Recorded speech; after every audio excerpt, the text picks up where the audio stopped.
Today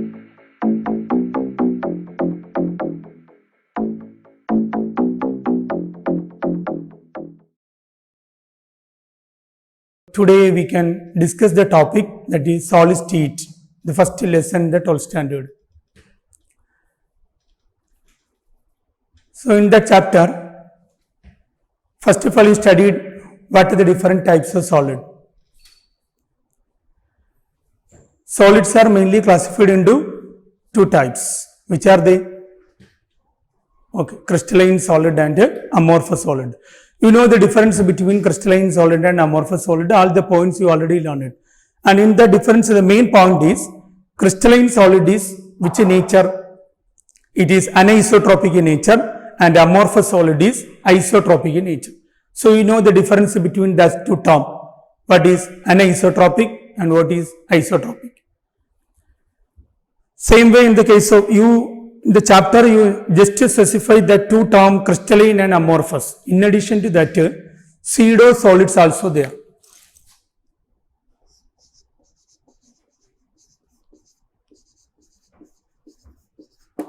Are you familiar with this term? Pseudo solids.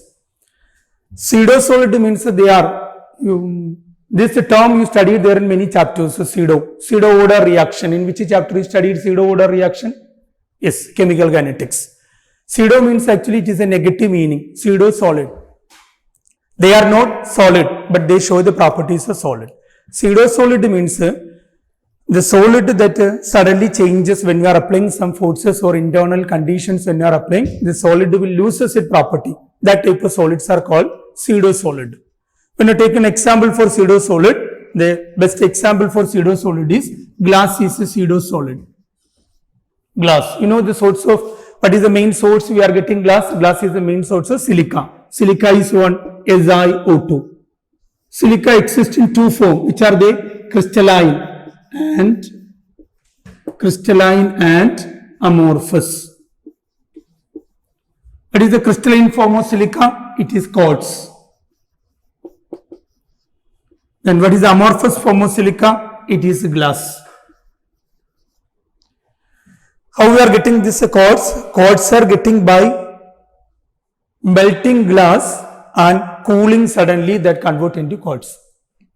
So these two are the different form of silica. So this type of solid also there, pseudo solid.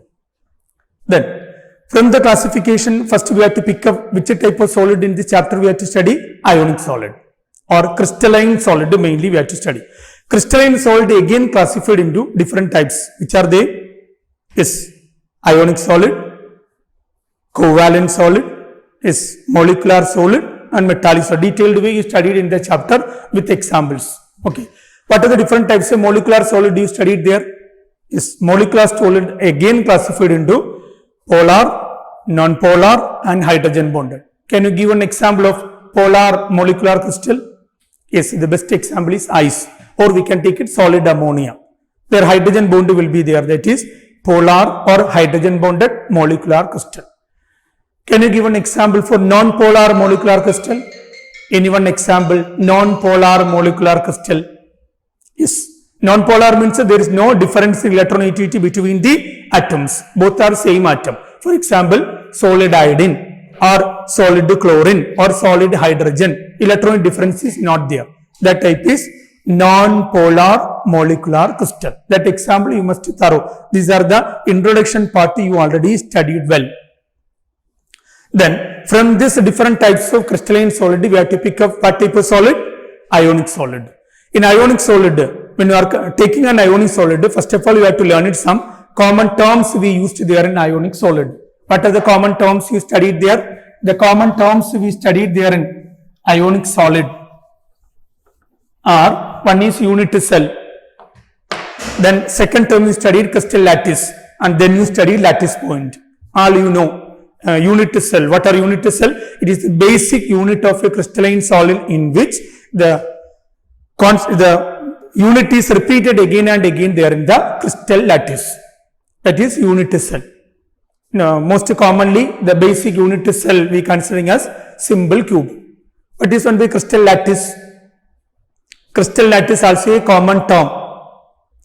any one crystalline solid when you are arranging on a plane or any surface or wherever it is, so that is known as crystal lattice. It is a complicated structure, there we are getting crystal lattice. Then lattice point. What is lattice point? The position of constant particle in crystal lattice is called lattice point. These are the three common terms we are using there in ionic crystals. Which are they? Yes, unity cell, crystal lattice, lattice point. Now we continue the topic with the lattice point. Based on lattice point, we can classify the crystals. What are the different types of crystals on the basis of their lattice point? Yes, they are primitive and non-primitive unity cell. What are primitive unity cell? Primitive is simply called symbol cube. There the constant particles are arranged only at the corners. Non-primitive means in addition to corners, the lattice points are present in other parts of the unity cell. That is called non-primitive unity cell. Which are the different non-primitive unity cell you studied? Yes, come on. You have to answer it. That is, first one you studied is body-centered cube, face-centered cube, end-centered cube. Then like that many are there. Diagonal-centered, alternate face-centered, different end-centered, like that different types of unity cell are there. Among this, the most commonly we are getting the unity cell are symbol cubic, body-centered, face-centered. So this arrangement also we can represent in the 3D structure. Cubic lattice we can arrange body-centered, face-centered and end-centered, diagonal-centered, edge-centered like that. Okay, are you following now all of you? See, I already mentioned when you are getting a class like this, you already studied the topic there in 12th standard. When you are attending that crash course, we have to elaborate a somewhat related topic also we have to learn it. Already the topic you learn it is thorough, then it is easy. So, before attending the class, you have to collect it, which are the chapters, tomorrow, which are the chapters they are conducting. So, you just thorough the topic and then attend the class, so it will become too easy. And the most important thing you have to do there is maximum questions you have to practice. So, through practice only we can learn it. Whatever it is the class you are attending, that only the basic idea or knowledge you are developing there and that you have to apply there. Then only you can attend the examination in a proper way and you are getting the result there. So, all of you have to practice. You have to refer a standard level textbook, reference book and you have to practice maximum number of questions.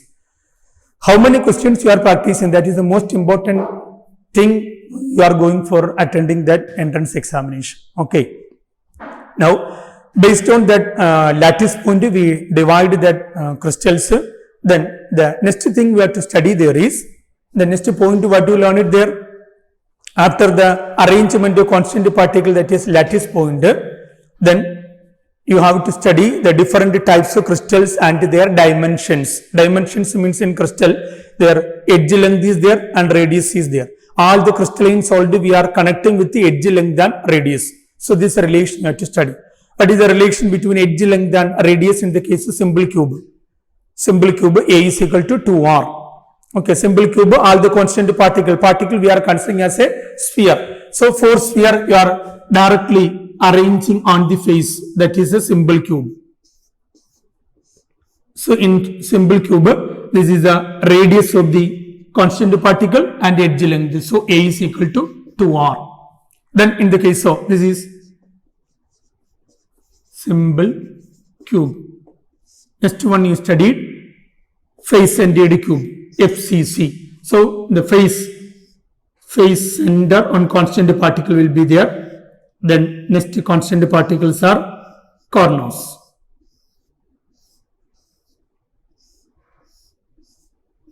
So here it is the edge length A and radius. So directly we are not getting the relation between A and R. So you have to draw the diagonal. You will be getting a right angle triangle ABC. From that you are getting AC is equal to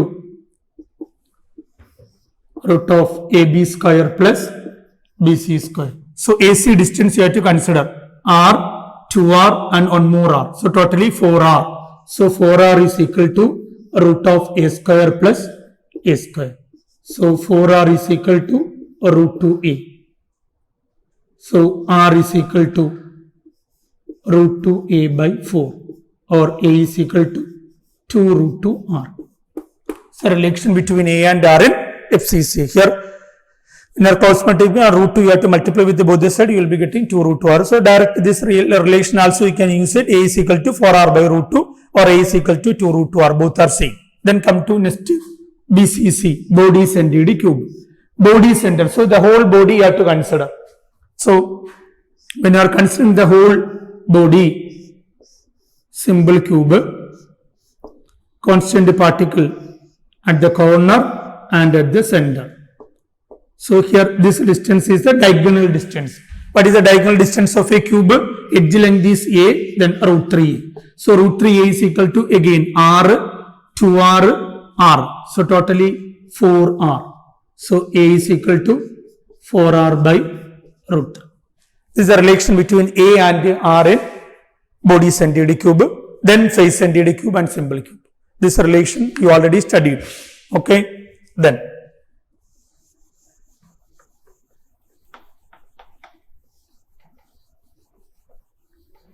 Next thing you have to study there is packing efficiency of constant particle there in crystal.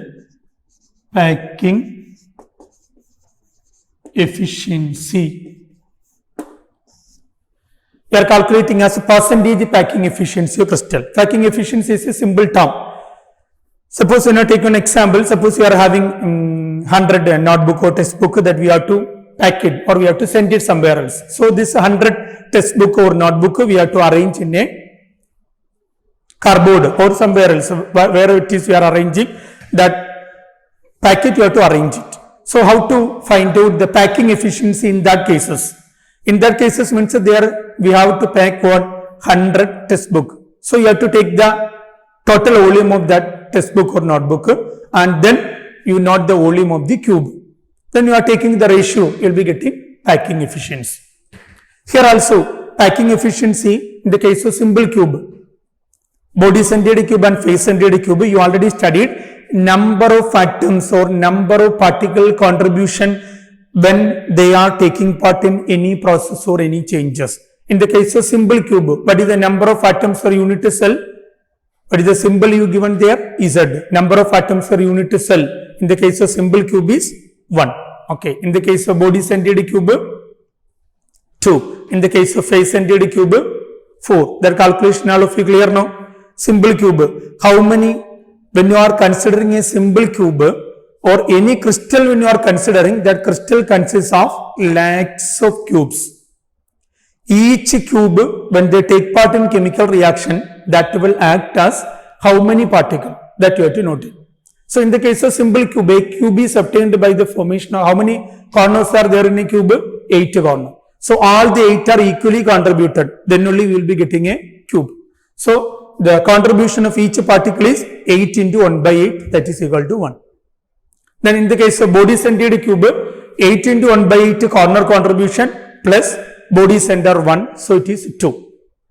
In the case of face centered cube, face centered also already corner particles are there, so the contribution is 8 into 1 by 8 plus, how many faces are there? Face center 6 faces. Opposite faces act as a single one, so 6 into 1 by 2. 8 into 1 by 8 plus 6 into 1 by 2, that is equal to 4. So in the case of simple cube, their contribution, we are giving the symbol is Z is equal to 1. In the case of body centered cube, Z is equal to 2. In the case of face centered cube, Z is equal to 4. This calculation also is clear, 8 into 1 by 8.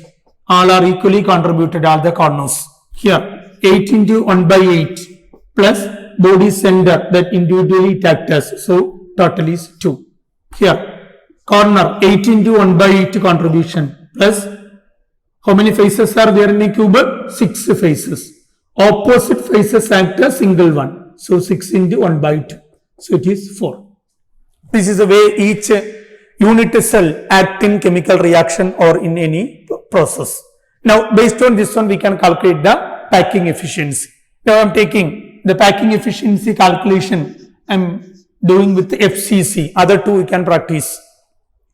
In the case of FCC, how we can calculate the percentage packing efficiency?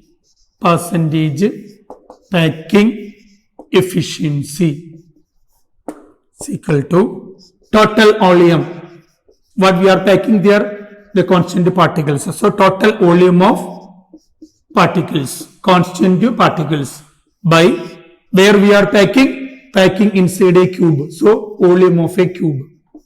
Percentage means into 100.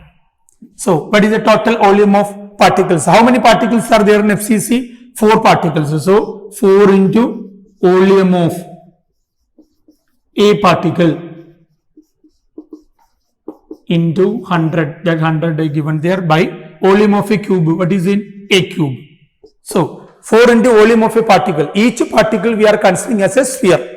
Atoms or ion, whatever it is spherically shaped. So 4 into what is the volume of a sphere? Each particle we are considering as a sphere. So volume of a sphere particle. What is volume of a sphere? 4 by 3 pi r cube by a cube into 100.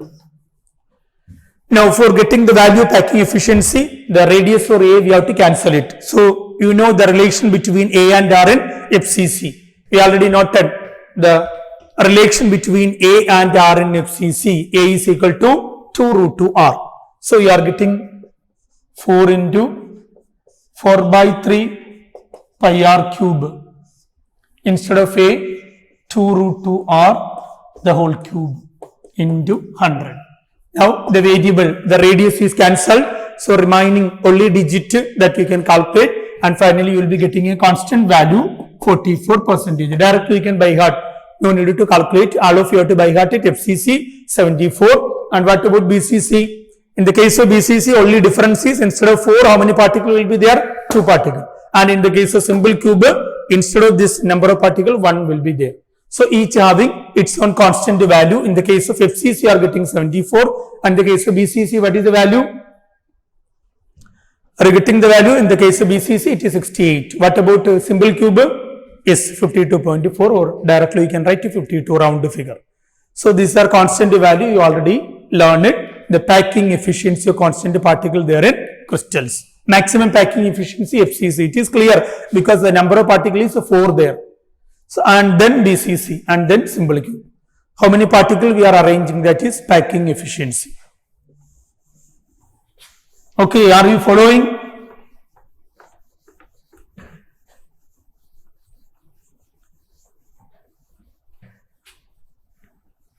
The next, the arrangement of constant particle there in crystals. How the particles are arranged there in crystals. The arrangement of constant particle there in crystal we divided into 3 categories. 1-dimensional packing, 2-dimensional packing and 3-dimensional packing. 1 dimension, no need to discuss anything there, only 1 dimension. Either horizontally or vertically we are packing particle there in the crystal, that is 1-dimensional packing. Now 2-dimensional packing. 2-dimension means both the direction we are arranging the constant particle. Both the direction means we are arranging horizontally as well as vertically. So 2D packing we are studying now. In the 2D packing, 2 direction, that is constant particles. Suppose I am arranging in, now it is 1 direction. Which direction? Horizontally I arrange. Now vertically also I am packing. Horizontally as well as vertically.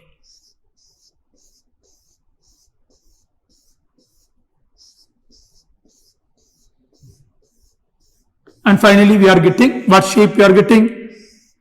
Yes, a square shape. So this first close packing we can call it as square close packing. Then second one. One more 2-dimensional packing is there. That packing, first we have to draw the first layer, horizontal layer, and then the second layer we are placing in the diffraction of the first layer.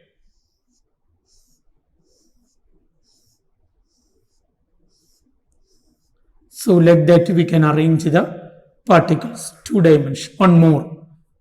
So in the diffraction, we are arranging the next layer. So from the figure itself, can you identify which packing is more efficient? Maximum number of space we can cover by using the second one. So the second one, when you are completing the plane based on the constant particle, what shape you are getting? Hexagon. So here finally we are getting a hexagonal shape, so it is called hexagonal close packing, which is more efficient. Hexagonal close packing is more efficient than that of square close packing. As a result of this packing, there we are getting vacant spaces there in the crystal lattice, because all the constant particle we are considering as a sphere. When we are arranging sphere, any direction when you are arranging, the vacant spaces will be creating. That vacant space created there in the crystal lattice. Here also vacant spaces are there. These vacant spaces you can call it as voids. Voids are the vacant space there in crystal lattice. And in the case of square close packing, when you are taking on center particle, now this center particle is directly contact with how many other particles? Yes, 4 other particles. And come to this arrangement, the one interior particle when you are considering that it is directly contact with how many other particles? Okay, so when you are arranging constant particle there in the crystals, lot of vacant spaces will be creating, that is called voids. Then, now just consider a constant particle, interior particle there in the crystal lattice. That interior particle is directly contact with how many other particle? Here in the square close packing, how many other particle? 4 are there. What about in the hexagonal close packing? The interior particle is directly, one of the interior particle directly contact with 6 other particles. So in a crystal lattice, any one particle is directly attached with how many other particles? That number of particles we can call it as the coordination number of the crystal. So in the case of square close packing, what is the coordination number? 4. Okay. In the case of hexagonal close packing, what is the coordination number? Okay, it is 6. These are regarding 2-dimensional packing, which is more efficient hexagonal, because maximum void we can cover it. That is why hexagonal close packing is more efficient close packing compared to square close packing. Now go to the next arrangement is 3D packing. 3D, actually on a plane we can represent only 2 dimension. 3 dimension it is difficult to represent on plane. You already studied, I think in the classes when they explained that one, the 3D they showed there, you studied that one through that smart class or any other classes, that arrangement of 3D arrangement of constant particle there in the crystals. 3D means first of all we have to take the more efficient 2D packing. Which is the more efficient 2D packing? Hexagonal close packing. In the hexagonal close packing, we have to arrange the third layer. 2D, why we are selecting hexagonal? Because that is more efficient. Then arrange the third layer above this hexagonal close packing. When hexagonal close packing, when you are arranging,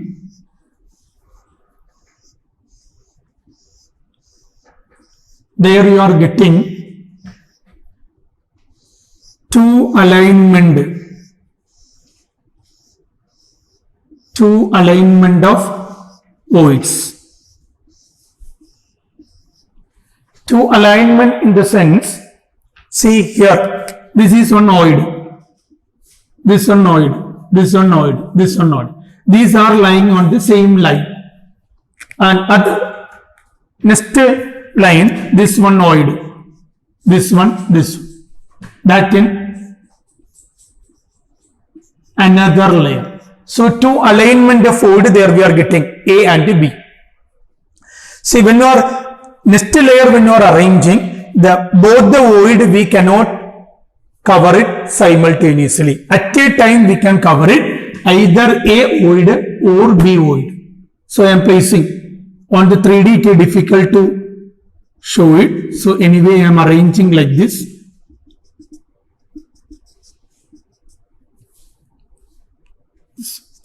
Like that we can arrange it. You just imagine, you already studied now 3D packing. So there 2 alignment of void in the 2D, and one of the alignment we can fill it. At a time we can fill it any one of the void, A void or B void that I labeled. Okay, when you are filling A void, see, just to see that void on the plane, 3 constant particles. When you are connecting the corners, a triangular shape will be there. And above one constant particle, that center, when you are connecting, this way you are getting. Actually, this center part is projected towards outside. So, in the first type of packing, a void when you are filling, and the new void created is which shape?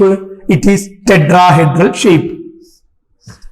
So, when you are filling a void, what type of void, new void you are getting? Tetrahedral void. So, at a time we can fill it either one void, A or B. Now, I am filling B void, next layer, next packing, next 3D.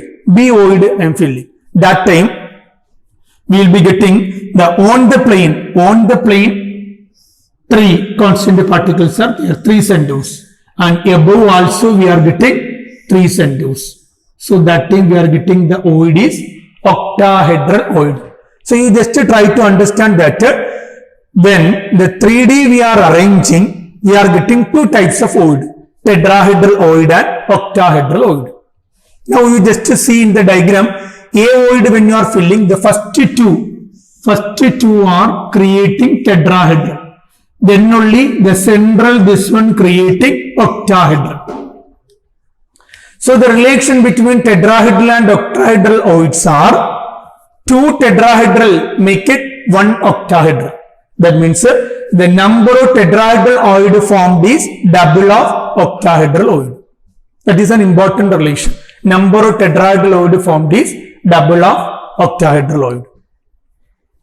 Okay, the relation, there are 2 types of void. Then 3D packing, 2 types of void, A and B we are filling. So, A, when you are filling A, the tetrahedral void, finally it will create a hexagonal close packed arrangement, and finally this will create a cubic close packed arrangement.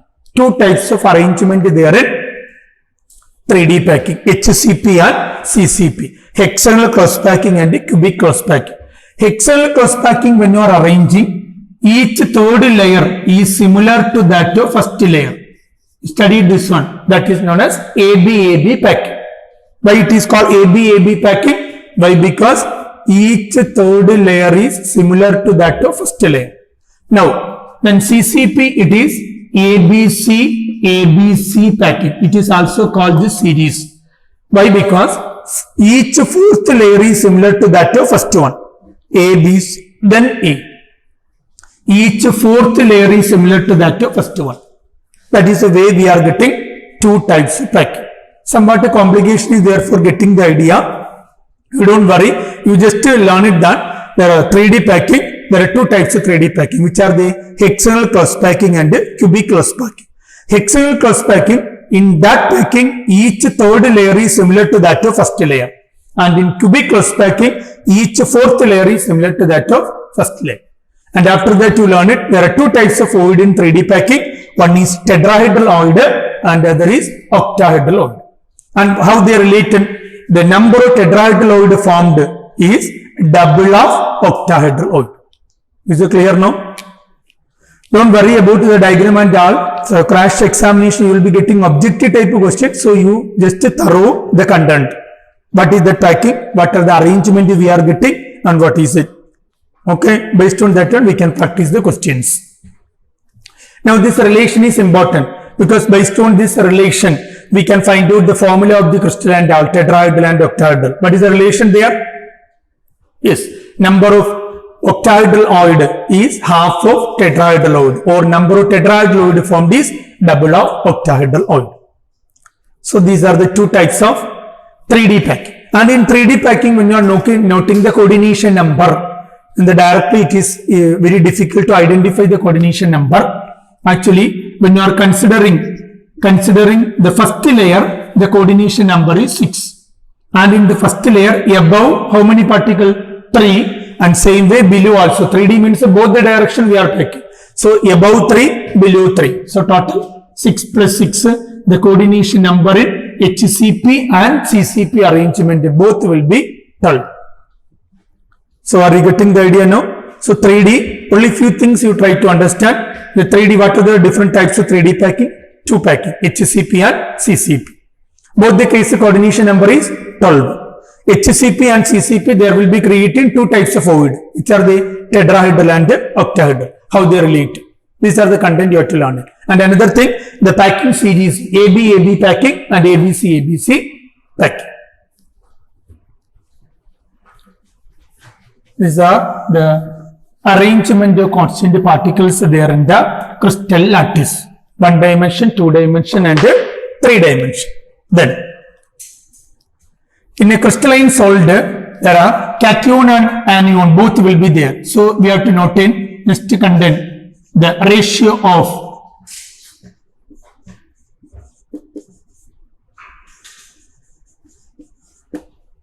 that is radius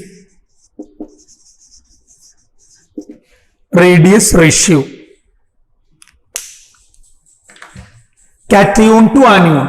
Cation and anion, when you are considering which ion is smaller in size, cation is always smaller than that of anion, because cation formed by loss of electron, anion by gain of electron. So, radius ratio. Based on this radius ratio, there also you have to by heart some content there. Radius ratio, when you are calculating the cases in crystalline solid, some values you are getting. Radius ratio, when you are calculating fractional values you are getting. Based on this range of this fractional value, we can identify the coordination number and the geometry of the crystal. Okay, so radius ratio. Based on this related radius ratio value, we can identify one coordination number and then structural arrangement, and then example for such a type of crystal.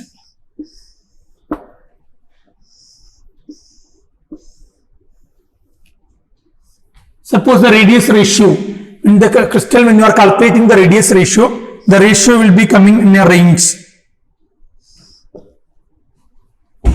Suppose the range is 0.155 to 0.255.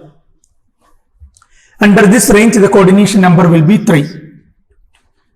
255, 225. Then second one, the radius ratio is between 0.225 to 0.414 and 0.414 to 0.732 and 0.732 to 1. In this range, normally in crystals, radius ratio will be coming. Okay, 0.155 to 0.225. Then the coordination number is 3. Then it is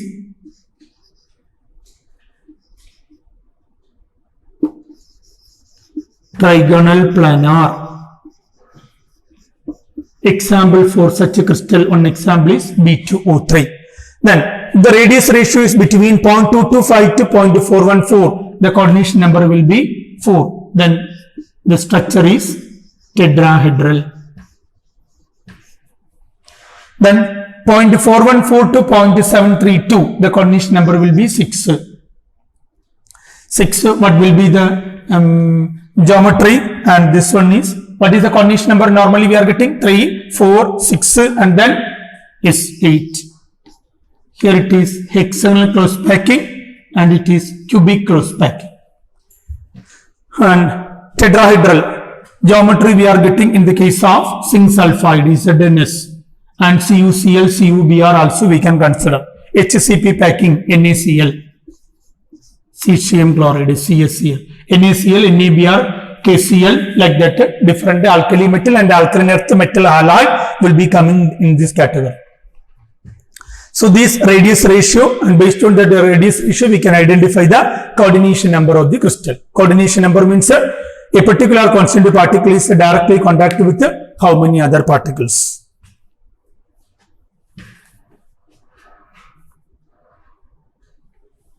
HCP, or here we can write it as octahedral. This ACP.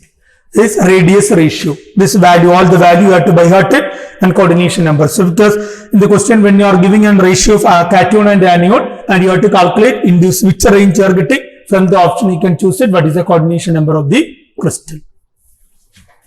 Okay. Are you getting the table now?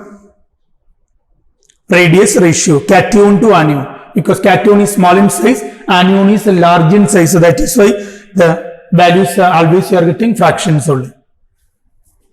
More than one will not come.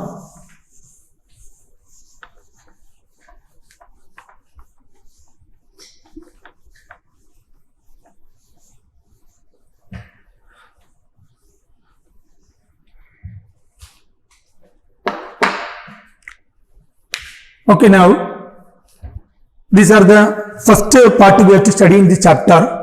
The main thing based on this first part we have to calculate.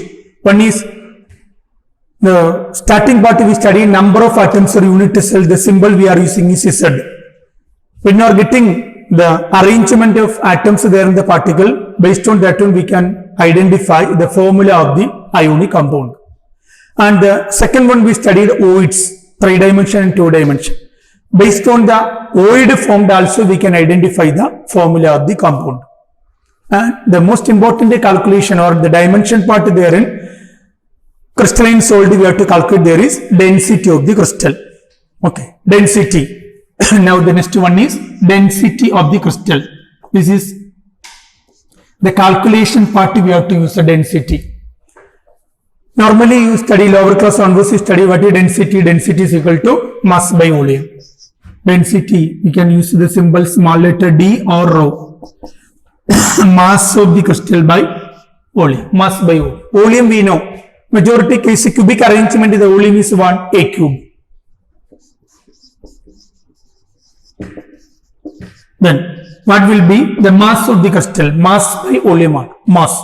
See, the crystal means it may be an element, metallic element, or it is a compound like ionic compounds. Anyone maybe we can consider as a crystal. How to get the mass of, if it is an element, how to calculate the mass of an element? Mass of an element is equal to its atomic mass divided by Avogadro number. Then, the total mass of element when you are getting is, how many atoms are there? Total atoms into mass of a single atom by Avogadro number. That is the way you are getting mass. And some basic concept of chemistry. The first chapter you studied how to calculate the mass of an atom. Mass of an atom is equal to atomic mass divided by Avogadro number. But in the case of crystals, there is not only a single atom, number of atoms are there. So, total number of atoms into mass of a single atom by Avogadro number, that is mass. So, what is the number of atoms for unit cell? That symbol we already given is Z.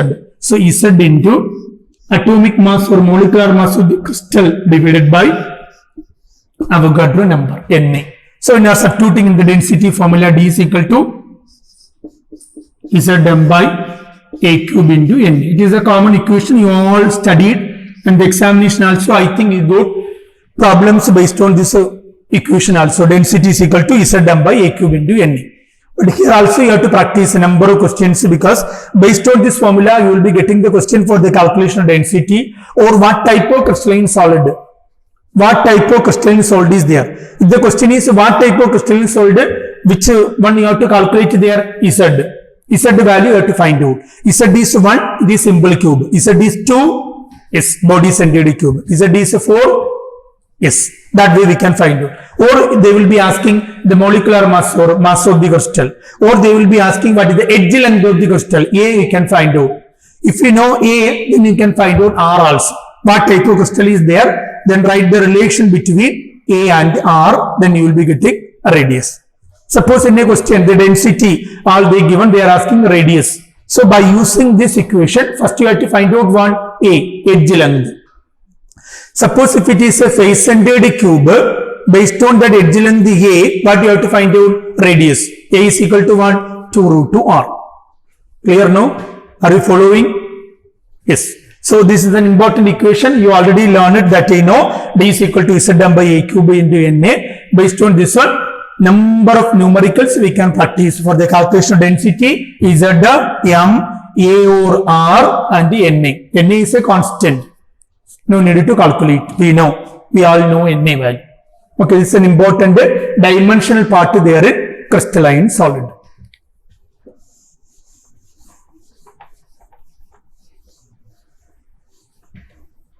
Then, next dimensional part we have to calculate based on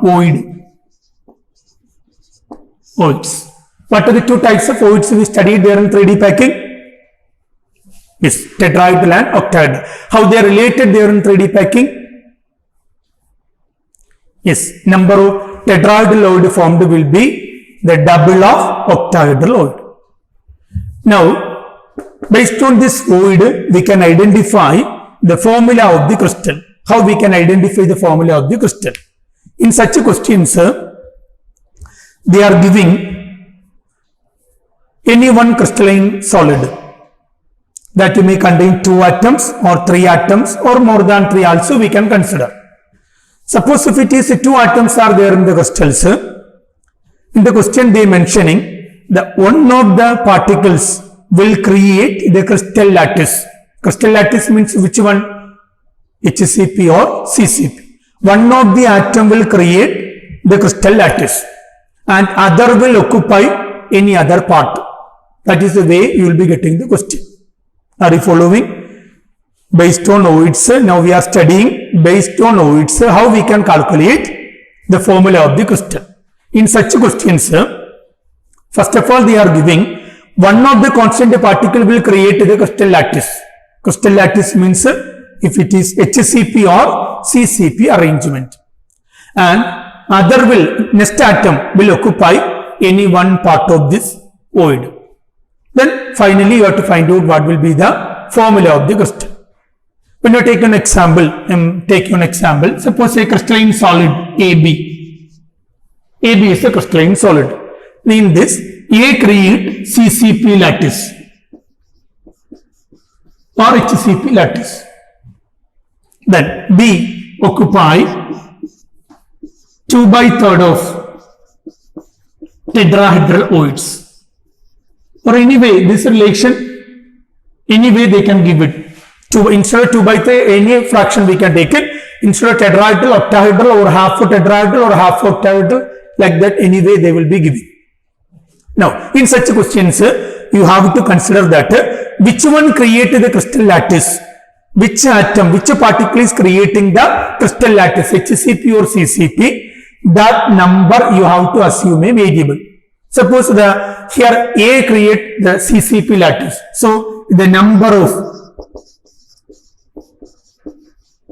atoms of E. Which one is creating the crystal lattice? That number of atoms you have to assume one variable. X we don't know. Which one creating the crystal lattice? That number of atom will be equal to the number of octahedral void. That is the main concept there. Which one creating the crystal lattice? That number becomes equal to number of octahedral void. So here number of octahedral void. Number of octahedral voids is equal to X. Then what is the number of tetrahedral voids? Number of tetrahedral voids is equal to 2x. That is the relation we studied. Now, what is the number of atoms of B? Number of atoms of B is equal to 2/3 of tetrahedral voids. 2x into 2/3. That is 4x/3. Now, when you are taking the relation A, how many atoms? X. B, how many atoms? 4x/3. So, avoiding fractions can multiply with 3. So, the formula you are getting is A3B4. That is the formula of the crystal. Like that, variety of questions you will be getting. Are you following now? Is it clear, all of you? In such a question, which constant particle create the crystal lattice? Its number becomes equal to number of octahedral void. That is the concept. Then you know how many tetrahedral voids are there.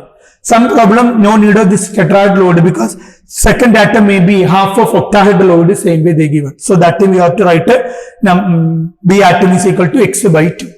Anyway, they will be asking the questions. Is it clear now? Only one thing you remind there for calculation this one. Which a constant particle create the crystal lattice, that number becomes equal to number of octahedral void.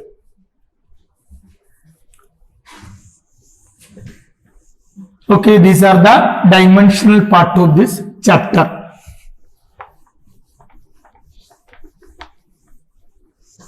Then go to the next second part. There is studied. So some theoretical part is there. Directly you can collect it or read it from the textbook. That is imperfection in solid. Okay, defect in crystalline solid. Defect of crystalline solid. I just go through the content. The defect is mainly classified into how many types of defect are there? Yes, 2 types. Which are they? Line defect and point defect. But in your syllabus, they included only which type of defect? Point defect. What are the different types of point defect you studied? The point defects are classified into, next is defects in crystals. It is classified into line defect to point defect. Here it is included point defect. Point defect again classified into 3 categories. What are the different types of point defect? One is stoichiometric defect. Stoichiometric. Then non-stoichiometric. And finally, impurity defect. These are the different types of defect in crystals. Then come to stoichiometric. From the word it is clear. The first chapter you studied some basic concept of chemistry, stoichiometry. It is used for the correlating the number of moles or atom masses or volume of different atoms that involved in a chemical reaction. That variables are stoichiometry. Stoichiometry defect means, see, suppose in a crystalline solid there are 100 cation and 100 anion are there. Whatever it is the process you are conducting, all the time all the ions are occupying the correct positions, then the crystal is a perfect crystal, there is no defect. But any circumstances, any one of the ion missing or shifting or any changes will be there in the ion, that time defect will be created. But after the defect also, the cation and anion, they are equalizing their valency or charges, then the defect is said to be stoichiometric defect. Suppose I am having a crystal, 100 positive ion and 100 negative ions are there. Under any circumstances, 2 positive ion is missing from the crystal lattice or moving out, going out. Same time, 2 negative charges also going out. So remaining how many positive?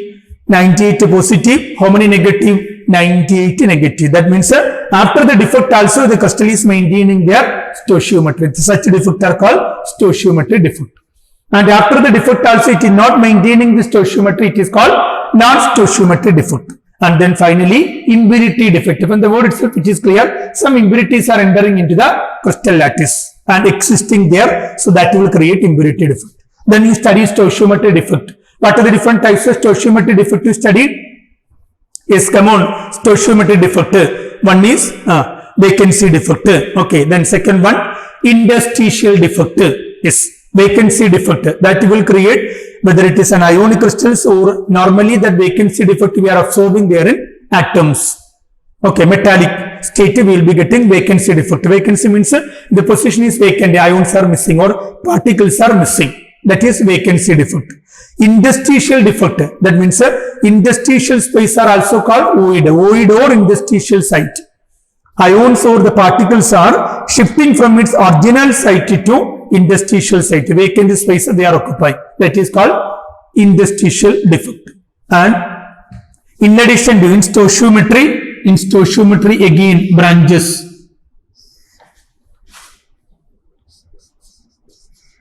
Vacancy, interstitial, and then in addition to these two more stoichiometric defects are there in ionic crystals. Which are they? That you studied in detailed way there. Schottky defect and Frenkel defect. Actually, the first two, vacancy and interstitial, normally we are absorbing there in non-ionic crystals, but Frenkel defect and Schottky defect we are absorbing there in ionic crystals. That is the main difference. Schottky defect, you know. What is Schottky defect? It is a missing of equal number of cation and anion from the crystal lattice. And there you have to note the point is, Schottky defect mainly or most commonly we can observe there in alkali metal halide. Alkali metal halide means anion and cation size are almost same. In such cases, we can observe Schottky defect. Anion and cation possess almost same size. And moreover, the coordination number of such ionic crystals are normally high coordination. High coordination showing what type of defect? Schottky defect. So they are missing of equal number of cation and anion. That means that space is vacant. So mass is reduced. So what happened to density? Density is equal to mass by volume. Okay. So the density will decrease as a result of which defect? Schottky defect. Why density is decreasing? Because particles are missing from the crystal lattice. Now come to Frenkel defect. What is Frenkel defect? Okay. So any one constant particle is shifting from its original position to interstitial space or void.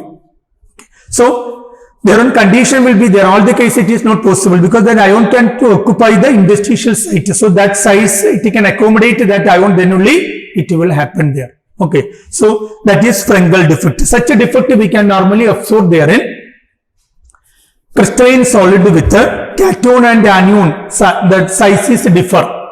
They differ in their size and their coordination number is normally low coordination. For example, silver halide, AgCl, AgBr and zinc sulfur, ZnS will show Frenkel defect. But as a result of the Frenkel defect, what happened to density of the crystal? Any change in their density? No, the density will not change because particles are not missing from the crystal lattice. They will be shifting from one position to another position only. So there is no change in density as a result of which defect? Frenkel defect. Then in the case of the crystal AgBr, in the case of AgBr is showing both the defect, Schottky defect and Frenkel defect. Both is shown by AgBr. So that also you try to understand why AgBr is showing both the defect. So both the condition it is satisfying. What is the condition? The cation and anion size is almost same. Moreover, cation can occupy the interstitial site. That is why it show both the defect. Are you getting the idea now? Ag plus and Br minus. Almost the same size. Moreover, cation. When you are comparing cation and anion, which is small in size, cation. So normally cation will be shifting from the original site to interstitial site because easy to occupy the interstitial site is cation. So cation will shift it to the original position to interstitial position. So that is the reason AgBr is among the following crystal which one is showing both Schottky and Frenkel defects. So we can write it, we can choose it silver halide. These are stoichiometric defect. Only theoretical part directly you can learn it. Then come to non-stoichiometric defect. There, after the defect, the crystal is not maintaining their stoichiometry. The non-stoichiometric defect, mainly how many types we studied non-stoichiometric defect? There are 3 types. Non-stoichiometric. There are 3 branches, you can draw it.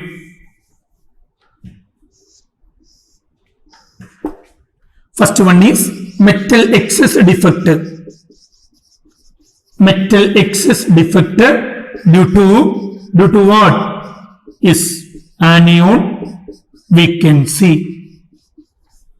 Then second one, same metal excess defect due to extra cation. And last one, metal deficiency defect.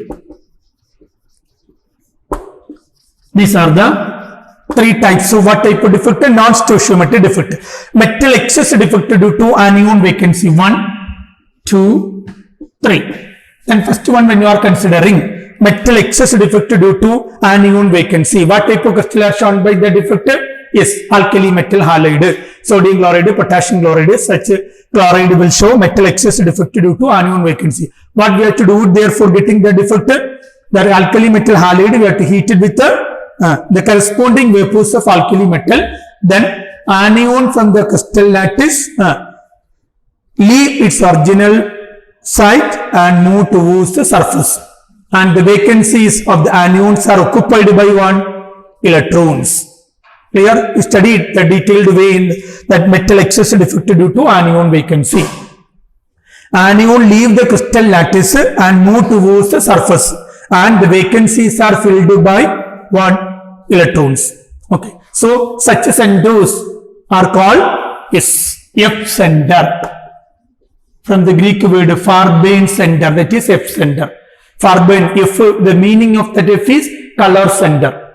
So what are F center?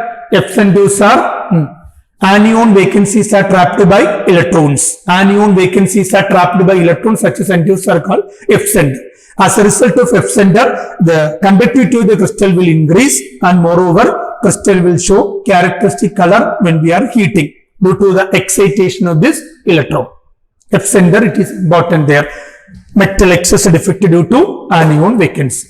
So in that part you study well what are F center, then what are the important characteristics of F center. As a result of F center, conductivity will increase and crystal will show characteristic color. Then second one, metal excess defect due to extra cation. That we can observe there in zinc oxide. We studied zinc oxide, when we are heating, it loses 2 electron and changes to one Zn2 plus ion. This Zn2 plus ion, when we are heating a crystal of Zno, one side we are heating. From this end, this will happen. And this Zn2 plus ion will move towards other side and occupy the crystal lattice. So in that side, their extra cation will be there. And electrical neutrality is maintained by occupying the nearest crystal lattice by this 2 electron. That is the reason zinc oxide on heating, we can observe some yellow color there. Zinc oxide appears yellow in color. The reason behind it is non-stoichiometric defect due to extra cation. Metal excess defect due to extra cation. That is why zinc oxide is appearing yellow in color. That is why we call it as zinc oxide as fool's gold. Zinc oxide due to this defect, non-stoichiometric defect. Okay, then finally metal deficiency defect, third one. Third non-stoichiometric defect is metal deficiency of metal. Such a defect we can observe there in transition elements. You studied on chapter there 12th standard, transition elements. One of the characteristic property of transition elements is they show variable oxidation state. Variable oxidation state. Suppose I am having a transition metal compound is iron oxide, ferrous oxide, FeO. What is the valence of iron in FeO? Yes, plus 2. So all the crystal lattice are occupied by Fe2 plus ion and O2 minus ion. And you studied iron 2 oxide state plus 2 and plus 3. Among these two, which is more stable? Plus 3. So when you are getting energy from Fe2 plus is automatically changes to 1 Fe3 plus. Okay. So during the changes, 3 Fe2 plus ion is converted into 2 Fe3 plus ion. So during this conversion, 3 Fe2 plus converted into 2 Fe3 plus.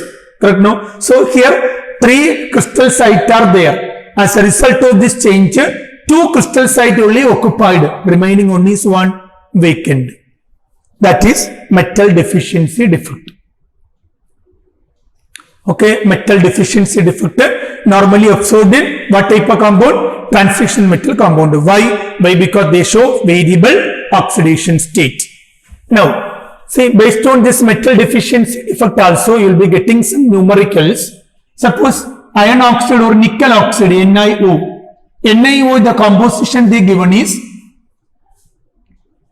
0.94 and 1% composition. nickel oxide is existing like this, Ni 0.94 and oxygen 1. Okay. Now, in this they are asking how many fractions of nickel exist in Ni2 plus or Ni3 plus. How many fractions of nickel exist in 2 plus and 3 plus. Okay. How we can calculate this one? So actually here the percentage composition when you are taking is nickel is 94% and oxygen is 100%. Why nickel only 94? Because nickel can exist in 2 oxidation plus 3 and plus 4. Now, how we can calculate the fraction of nickel there in the crystal? Plus 2 and plus 3 fractions. Suppose you just assume Ni2 plus. This nickel oxide that is constitute of Ni2 plus and Ni3 plus with oxygen. That is the composition. Now I am just assuming Ni2 plus is X. So Ni3 plus, how many will be there? Total 94. So 94 minus X is Ni3 plus. Okay, then see in any crystal, any ionic crystal, when you are taking the oxidation state or charge of the total atoms, it will be 0.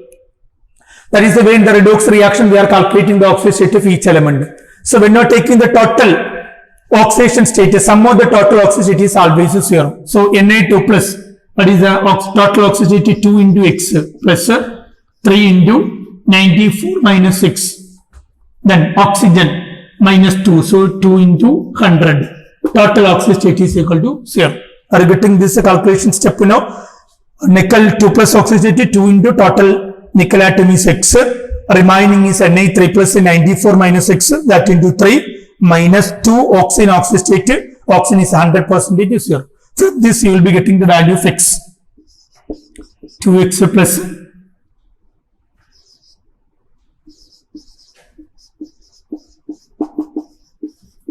200. So X you are getting is 82. 82 means from this 94% nickel is in 82. So Ni3 plus is 94 minus 82. You will be getting Ni3 plus. Is it? Suppose the question is they will be asking how many fractions are there Na2 plus. Now 94. Total is 94. 94 contains only 182. How much in 100? That is a fraction of Na2 plus percent. Directly they are asking only Na2 plus and Na3 plus X and then 94 minus X you have to calculate. They are asking the fractions. This way you can find out the fractions. This way you can create number of questions any metal because majority transition elements are showing one variable oxidation state. The concept only is sum of the oxidation state is 0. Clear now? Okay, so now note the stoichiometry defect and the non-stoichiometry defect. The last defect, the third one is which defect? Impurity defect. And before that, this type of calculation is important. Readily you have to calculate. The concept of this calculation is the total oxidation state is always 0.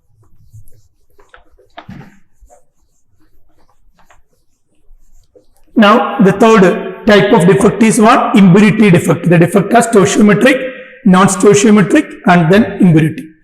Impurity defect from the word itself, it is clear. In a crystal lattice, one impurity will be entering into the crystal lattice. Suppose we are having one crystal sodium chloride. Sodium chloride that crystal contain Na plus ion and Cl minus ion. They are arranged in regular order. In that crystal, another impurity like a bivalent, divalent metal is entering. For example, Cd2 plus or Sr2 plus will be entering. Sr2 plus, Sr having 2 valence. The crystal already existing is having only 1 valence. So, 2 Na plus will be replaced with this divalent metal.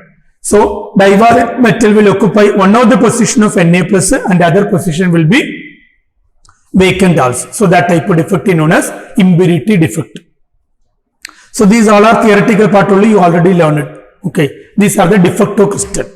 Next, we have to study the electrical properties of crystals. Electrical property and magnetic property. That also fully theoretical part. Electrical property, on the basis of conductivity, the substances are classified into how many categories? Yes, 3 categories. Which are they? They are conductors, insulators and semiconductors. Their conductivity range also you know. Am I correct? Yes. Then here we have to discuss with the semiconductors. In the periodic table, which group elements semiconductors normally exist in which group? Yes, they are existing in 14th group. 14th group of the members are carbon, silicon, germanium, tin and lead. Silicon and germanium most commonly we are using as semiconductor. They have the conductivity in between that of pure conductor and an insulator. Slight conductivity only there. But in the case of semiconductors, we can increase the conductivity of semiconductor by which process? Yes, doping. Clearly you studied there in physics also. Doping and all is a direct, fully theoretical concept. Directly you can study doping. We can done with the other group element. Which are the group we are using most commonly? Yes, 13th group or 15th group. When we are doping with the 15th group, what type of semiconductor we are getting? 15th group N-type. Yes, 13th group P-type. So the group members you must know, then only you can answer it. When you are doping with this element, what type of semiconductor you are getting? That type of question will be there. I am not discussing more. You all are thorough with that content. In chemistry and physics, we studied N-type semiconductor, P-type semiconductor and their applications. That is important. All the point you have to learn it thoroughly. Then P-type and N-type semiconductor. Then the conductivity of crystals we can explain on the basis of band theory. Band theory. Based on band theory also, we can explain what conductivity of semiconductor. Band means they are what? Energy levels. Band means energy level. When you are taking a crystal, in a crystalline metal when you are taking, the valence shell that may contain filled orbital and vacant orbital. Both will be there. Some orbitals are completely filled or partially filled and other are vacant orbital. The orbital with electron are called valence band and the vacant orbital present in the outermost shell are called conduction band. There are two bands there in each crystal. Which are they? Valence band and conduction band.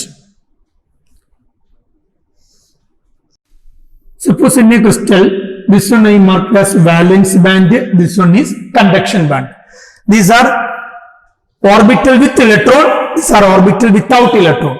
These two are having without energy gap. There is no energy gap between these two orbitals or these two bands, then they are called conductors. So in conductors, there is no energy gap between valence band and conduction band. So from the valence band, electron will easily move to which band? Conduction band. So this is a symbolic representation of what? Conductors. So how can represent there in semiconductors and insulators? In semiconductors, there is a small gap between conduction band and valence band. And come to insulator. When you are considering an insulator, there is large energy gap between valence band and conduction band. This is insulator.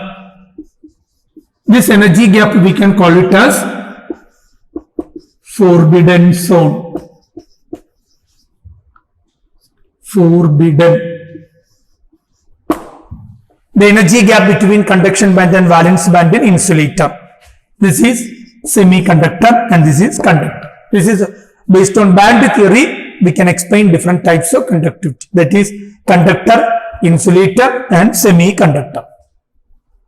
Clear now? Are you following? Now next go to the magnetic properties of crystals. How in crystals magnetic field is creating there, or in an atom how the magnetic field is created due to the movement of electron with respect to nucleus and with respect to its own axis. As a result, one magnetic field will be creating there in the crystal lattice. Magnetic field we can calculate in terms of Bohr magnetone, mu, that you studied there in physics also. Bohr magnetone, magnetic moment. So the magnetic, based on the creation of magnetic moment, the crystals we can classify into different types of crystals are there. Which are the different types of crystals studied? Yes, paramagnetic, diamagnetic, ferromagnetic, antiferromagnetic, and ferrimagnetic. These are the different types. All the types, examples with explanation you have to by heart. Example, it is very important when you are getting a crystal, what type of magnetic property that will show, that you have to identify readily when you are getting an example. Paramagnetism, it arises due to unpaired electron. Diamagnetism, there is paired electron. Water is a diamagnetic molecule because there is no unpaired electron. You studied MO configuration 11th standard. Based on that MO configuration, you can identify whether it is paramagnetic or diamagnetic. Up to 20 electrons, you can arrange MO configuration. Based on that one also, you can identify paramagnetism and diamagnetism. Then, next one is ferromagnetism. Ferromagnetism means the magnetic properties are related to the electron, valence shell electron. Electron, that alignment will be there. Alignment all are in unidirectional. That regions are calling as domains. All the domains, that is the field that is creating magnetism, that is domains. In domains all are unidirectional, then it is called ferromagnetic substance. Then antiferromagnetism, their domains are in opposite direction. So the magnetism created due to the presence of the end vibration, inside of magnetism only creating, end particles only will creating magnetic moment, antiferromagnetism. The last is ferrimagnetism. Ferrimagnetism is created due to the domains are parallel and anti-parallel. So all the cases, examples also you have to note it. These are the main content you have to study there in solid state. The last all the part I explained readily because it was all our theoretical part. You already learn it, or directly you can learn it. Direct reading is enough for learning that content. That is why I readily explained last the content, electrical property and magnetic property. Okay. Now we have to discuss some questions based on the content.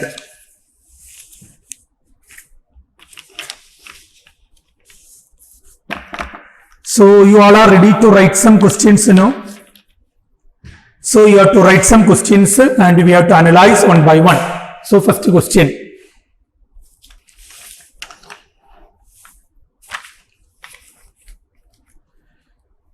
Question number 1 is, which of the following is a molecular crystal? It's a simple question. In the beginning, we classify the crystals into, or solid into two types of crystalline solid and molecular, crystalline solid and amorphous solid.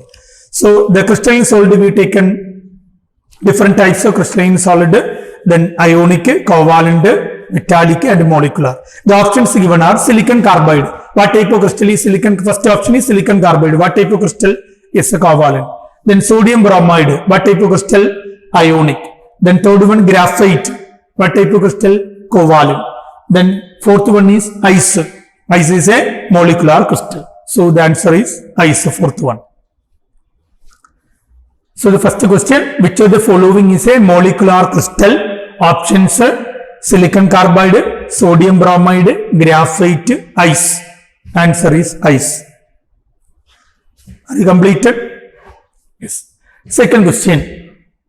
The number of atoms per unit cell in a simple cube, face-centered cube and body-centered cube are respectively. Number of atoms per unit cell.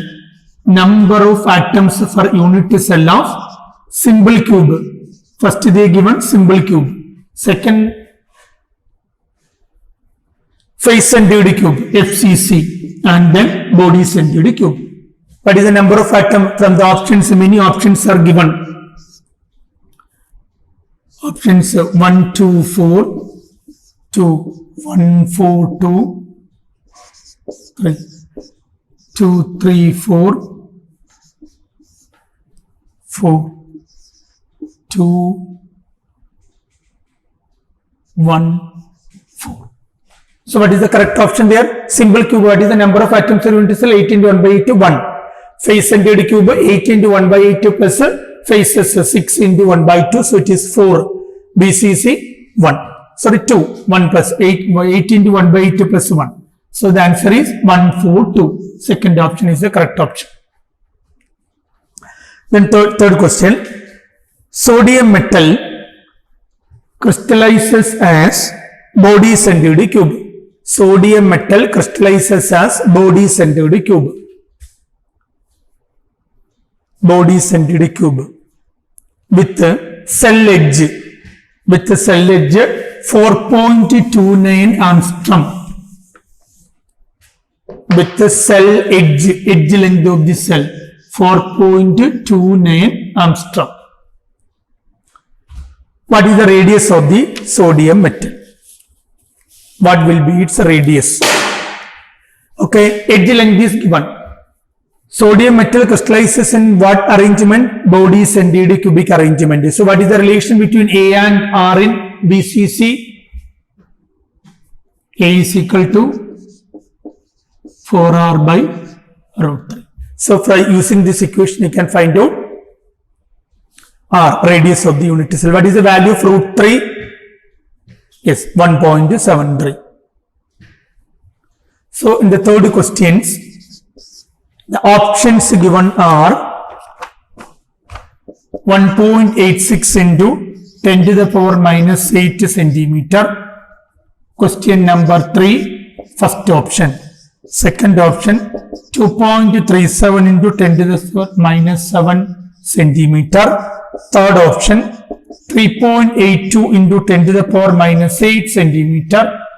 And fourth option, 9.31 into 10 to the power minus 7 centimeter. So by using that equation, root 3 into 4. What is the edge length? 4.29 by 4. R you have to find out. Root 3A by 4.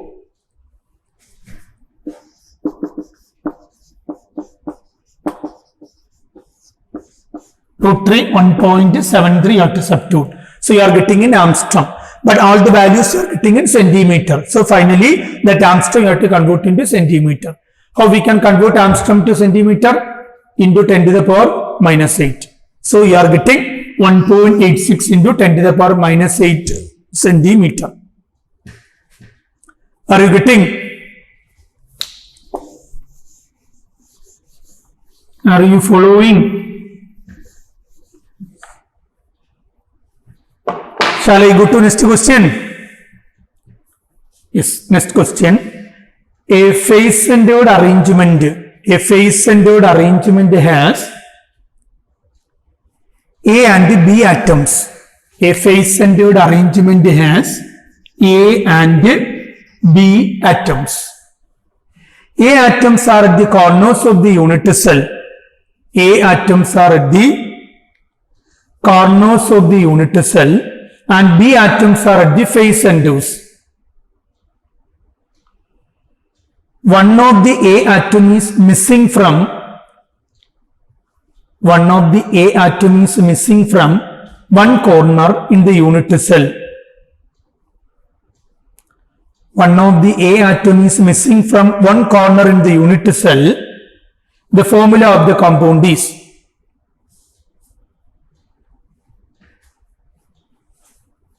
repeating the question, a face-centered arrangement has A and B atoms.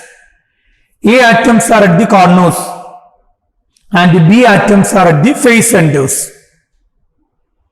The last sentence is, one of the A atom is missing from one corner in the unit cell. Then the formula of the crystal is, A are at the corners. So what is the contribution of A? 8 into 1 by 8. But the last sentence, the given sentence is 1A is missing from the crystal lattice. So what is the contribution of A? 7 into 1 by 8. B atoms are present at the face center. So 6 into 1 by 2 is equal to 3. So A is 7 by 8, B is 3. Clear now? Here on last sentence the given is A atom, one of the A atom is missing from the crystal lattice. So 8 constant particles are not there, 7 only there. But corners all are there, then only cube will exist. So 7 into 1 by 8. So we are getting the answer A. Avoid that fraction. A7, B24. So many options are given. A7, B8, second option. A24, B7, third one. A7, B24, fourth option. A2, B3. So the third option is the correct option. All are completed.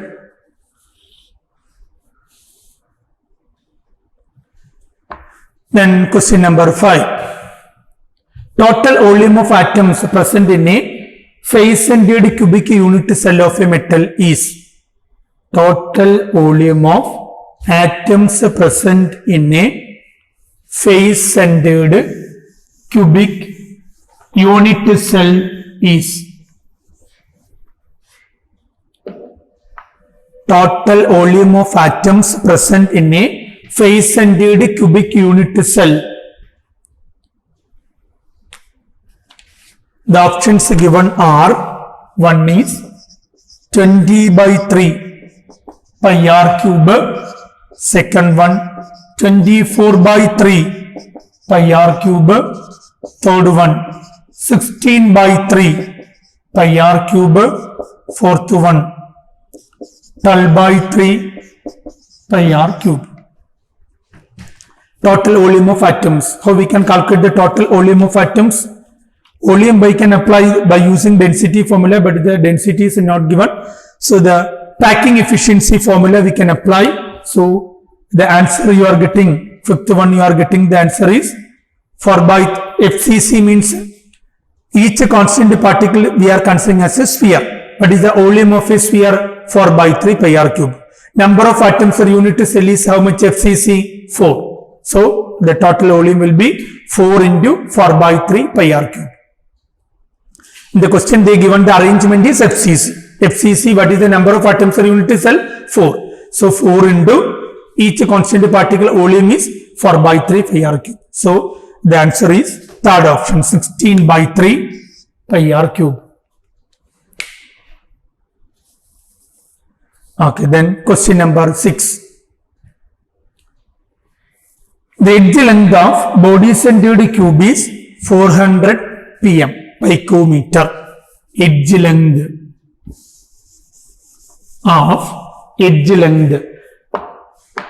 of a body-centered cube is 400 pm. Its body diagonal would be, diagonal length they are asking. The options are 1. 693 pm,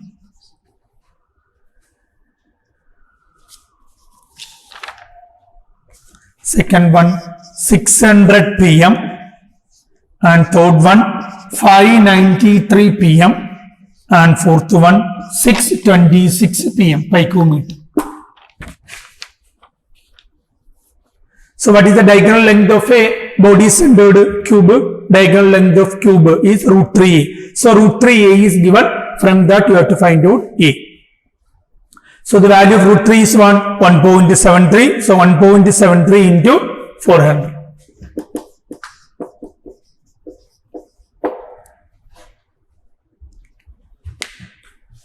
So the answer you are getting is 693 picometer. Then next question. Copper metal has FCC structure with the unit cell length is 0.361 nanometer. 0.361 nanometer. Copper metal has FCC structure with a unit cell length. Unit cell length is 0.361 nanometer. Next sentence, picturing diagram. Picturing copper ions in contact along the face diagonal. The apparent radius of copper ion is. Picturing copper ion in contact along the phase diagonal. Copper ion is contact along phase diagonal. Full stop. The apparent radius of copper ion is. The apparent radius of copper ion is. So the options given are 1.28 nanometer, 1.42 nanometer, 0.192 nanometer and 0.128 nanometer. FCC structure. What is the relation between FCC edge length and radius? A is equal to 2 root 2 R.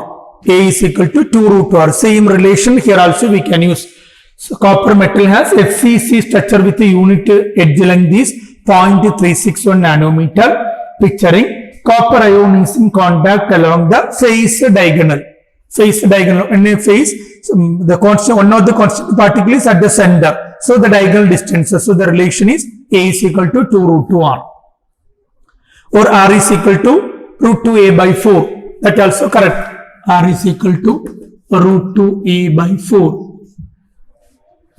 So by 0.361 you have to substitute there and you have to find out the answer. What is the value of root 2? Root 2 is 1.414. Root 2 is 1.414. So when you are substituting, you will be getting the answer there, and the answer is 0.1276, nearly 128 nanometer. Is it clear now? Are you getting?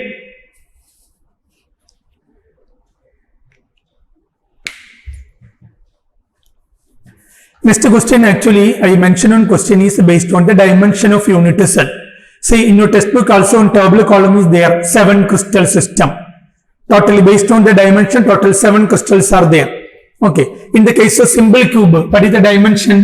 3 edges A, B, C are same and 3 angles alpha is equal to, beta is equal to, gamma is equal to 90 degree. This for simple cube. And any one dimension will be changing, then the structure of simple cube will change. So any one dimension, total how many dimensions are there? 6. So the changing this 6 dimension and this one, total how many? 7 crystals are there. That is called 7 crystal system. So in the table column, you have to by heart all the 7 crystal system name and their example. Dimension all are given. Actually, the next question is based on this dimension, what type is there, whether it is monoclinic, triclinic, rhombic, tetragonal, like that, or simple cube, like that the dimension will be giving, you have to find out. So number of questions, so 7 questions like that you can prepare. Example also you have to study. Okay, that table column you have to by heart it. So based on the lattice point also, lattice point we noted simple cube primitive, then body centered, face centered, end centered. Like that, total how many crystal lattices are there? 14 crystal lattices are there. They are together called Bravais lattices. How many are there? 14 crystal lattices are there. Based on the dimension, how many units are there? How many types of units? 7. The starting is this one. All the dimensions same we are considering. Any one changing, there also we are getting remaining 6. So total 7 unit cells are there. So the next question, for body centered cubic arrangement, the value radius ratio is, for body centered cubic arrangement, BCC arrangement, for body centered cubic arrangement, radius ratio, cation anion ratio, which will be coming among the given values. First one, 0.732 to 1. We already noted this table column there, 2252, 0.414. Third one, 0.0012, 0.225. Fourth one, 0.414 to 0.732. For BCC, what is the range will be coming? Cubic cross packing only, 0.732 to 1. Body centered cubic arrangement. Then, are you getting now? Next question. In which of the following crystal alternate tetrahedral oids are occupied. In which of the following crystal? In which of the following crystal alternate tetrahedral oids are occupied? The crystal given are, first one, sodium chloride, NaCl, and second one, zinc sulfide, ZNS, and calcium fluoride, CaF2, and then Na2. Crystal alternate tetrahedral oids are occupied. Alternate tetrahedral oids are occupied in zinc sulfide. Actually, this each having its own crystal structure. Sodium chloride, there sodium ion and Na plus ion and Cl minus ions are there. Sodium ion and chloride ion.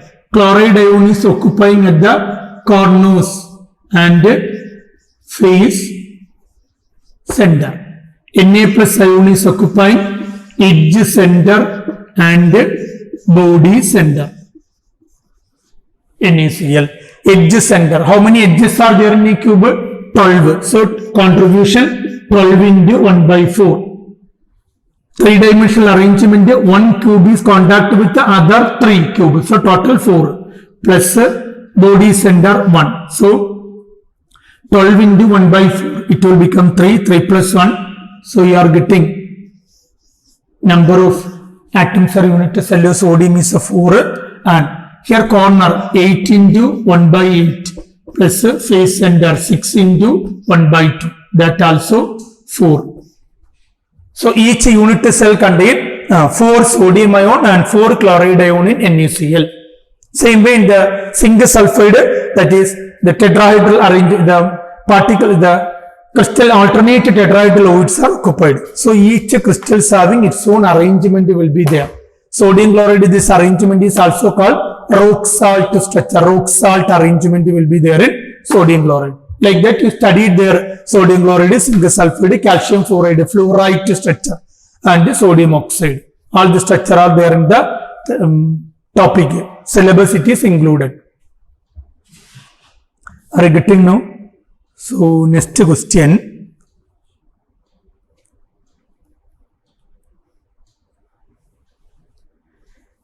A metal has FCC lattice.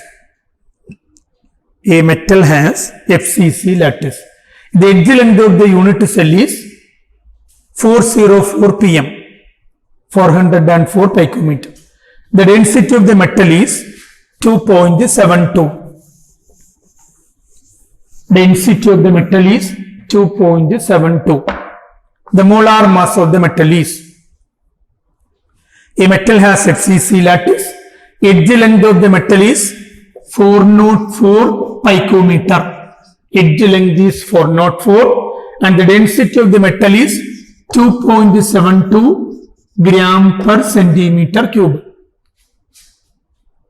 The molar mass of the metal is, molar mass of the metal. The options given are 20 gram per mole, 27 gram per mole, 30 gram per mole, 37 gram per mole.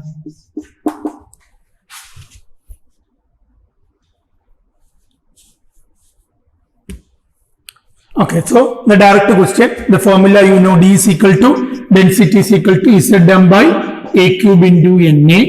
So FCC Z is equal to 4, density given in gram per centimeter cube. Then M we have to find out, M we have to calculate. A is given picometer, thus we have to convert into centimeter, 10 to the power S minus 10, and then Na. So you will be getting the value of M. So you can calculate, direct question. Only things you have to remind, picometer convert into centimeter also here, because all must be in the same unit. You can substitute and you calculate. The value you are getting is 27 gram per mole is the correct answer. Then next question, how many unit cells are present in a cube shaped ideal crystal of sodium chloride? How many unit cells are present in a cube shaped ideal crystal of sodium chloride of mass 1 gram.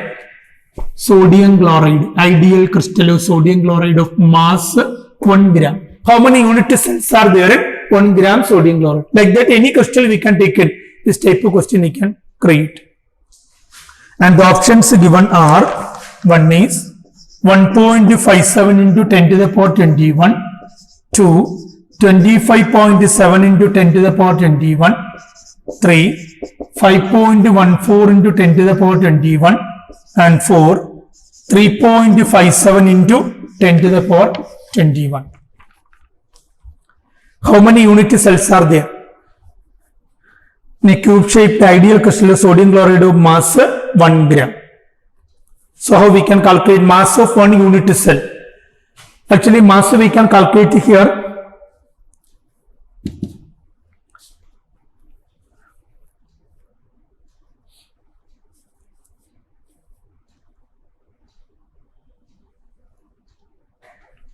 Mass of any element, 118 elements you know. In the case of mass of a single atom, you know mass of an atom divided by single atom mass is equal to its atomic mass divided by Avogadro number. Here the sodium chloride is here. What is the mass of 1 unit cell? Mass of 1 unit cell. 1 molecule in the sense unit cell. Mass of 1 molecule is equal to is mass divided by 1 Avogadro number. So here the mass given is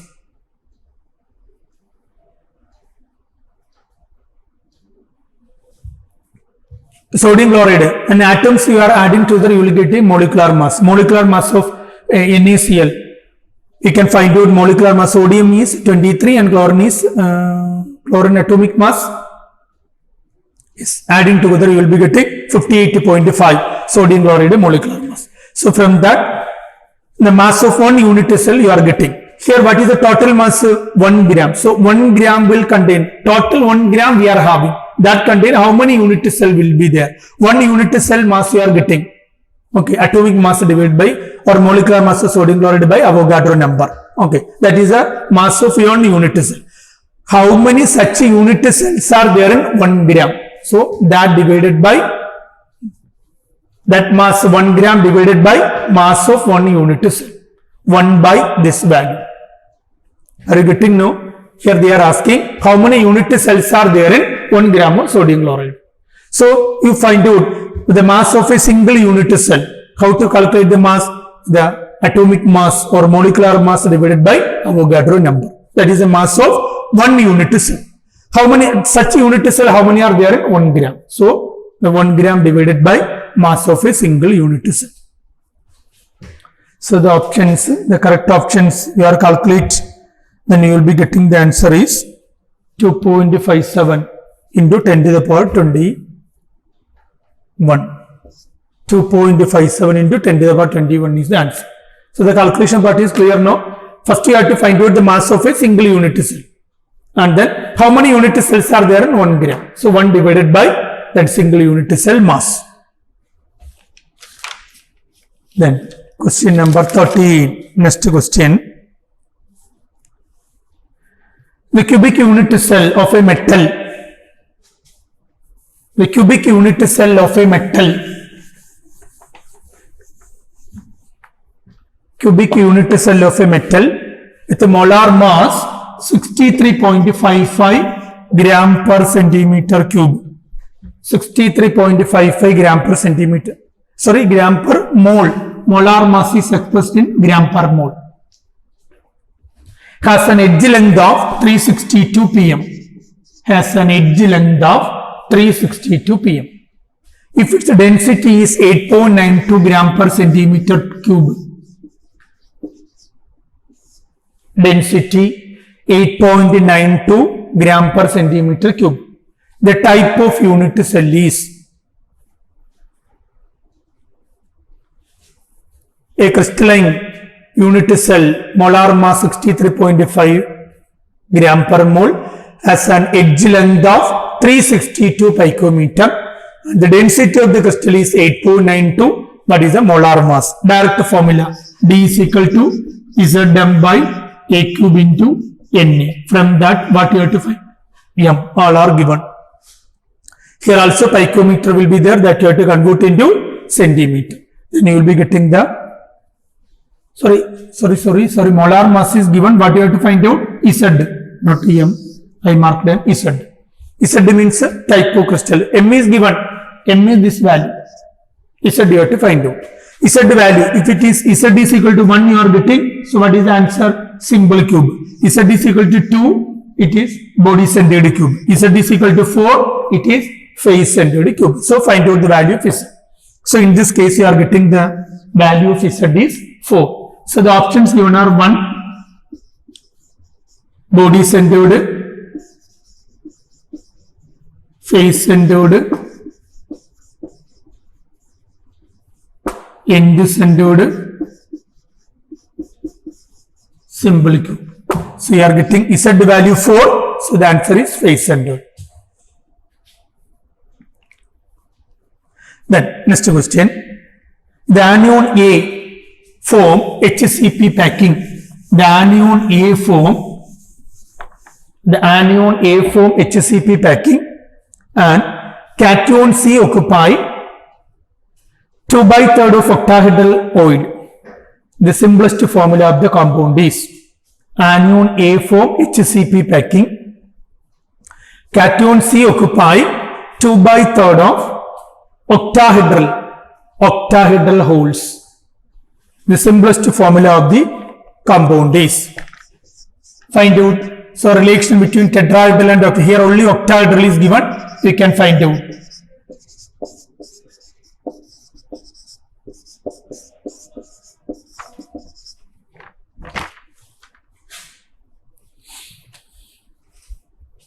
So here which one is forming the crystal lattice? A form the crystal lattice. So the number of atoms of A are to X. Assume X. That is the number of octahedral oid is equal to X. Here tetrahedral oid no need to consider because it is not mentioned. And what is the number of C atoms? C are occupying 2/3 of octahedral oid. That is X into 2/3. A is X, C is X into 2/3. So what is the answer you are getting? Yes, answer is C2A3. Clear now? The relation between the octahedral oid, which one creating the crystal lattice, that will be equal to number of octahedral oid. Okay, next question. A solid is formed with 3 types of atoms X, Y, Z. A solid is formed by 3 types of atoms X, Y, Z. X forms FCC lattice. Y atoms occupying all the tetrahedral oid. X forms FCC lattice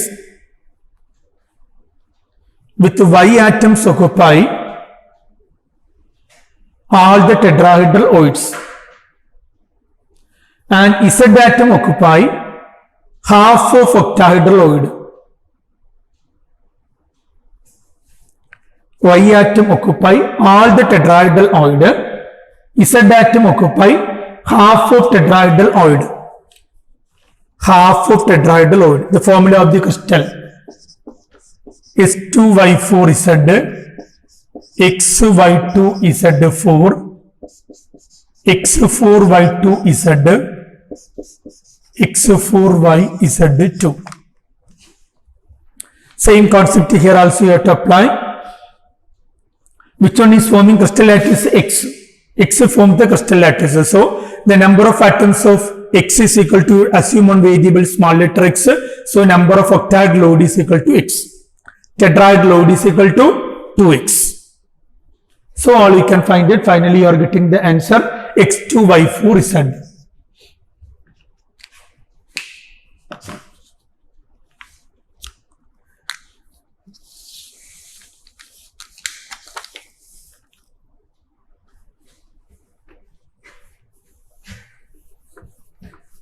Okay, in the crystalline solid, are you familiar with these two terms? Isomorphism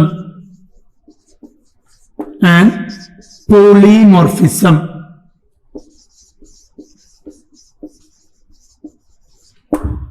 isomorphic substances or crystals. Say two crystals or some crystals having same crystalline structure, then that crystals are called isomorphic structure. Same crystalline structure. When you are taking example, ZnSO4 dot 7H2O, MgSO4 dot 7H2, both are isomorphic. Why they are isomorphic? Both are having same crystalline structure. Polymorphism. Polymorphic means one crystal exists in different forms. Then that crystal is called polymorphic crystals. One crystal exists in different forms. Example, when you are taking is calcium carbonate, different forms it will be existing. Calcium carbonate. So it is called polymorphism. You know what are the different forms of calcium carbonate? It exists as calcite. Calcium carbonate, one form is called calcite and another form is called aragonite. Aragonite. So that is polymorphic. These two terms also there in crystalline solid. Isomorphic crystalline substances and polymorphic. Polymorphic, one will be existing in different structure. So these are the content. Only limited number of questions we practice now. More number of questions you have to practice. The most important thing is you collect the ideas, and based on all the ideas you collected, you have to list out and then you practice maximum number of questions. Those who are practicing maximum number of questions only getting the result there in the examination. And the crash course, any entrance, this type of coaching when you are attending, the most important thing you have to do it is practice maximum number of questions. And nowadays some limitations are there. Based on these limitations, when you are practicing the questions, if you are having any doubt is there, that you will be getting the doubt clarification section also there. So through that, you have to clarify your doubt also. Okay, nowadays you are getting more time to practice. The exam also, normally they are conducting in the month of May. Now we are getting July 26 only, tentative date, and other date 26 means a NEET exam date only. So that means you are getting lot of time. Fully free you are now. Under this condition, COVID-19, you all are staying there in the home. So full time you have to practice. We can overcome it. It will take some time. This situation and everything we can overcome. So that will take some time. So you have when it avoid all this, and when we are in the normal condition, so you are not supposed to lose your time. Now this time maximum you have to utilize. So you have to practice well. The most important thing you have to do now is practice more and more questions. Okay. I hope you all understood the topic solid state, the limited time limit. I discussed the content. So you go through and you have to practice well. Wish you all the best. God bless you.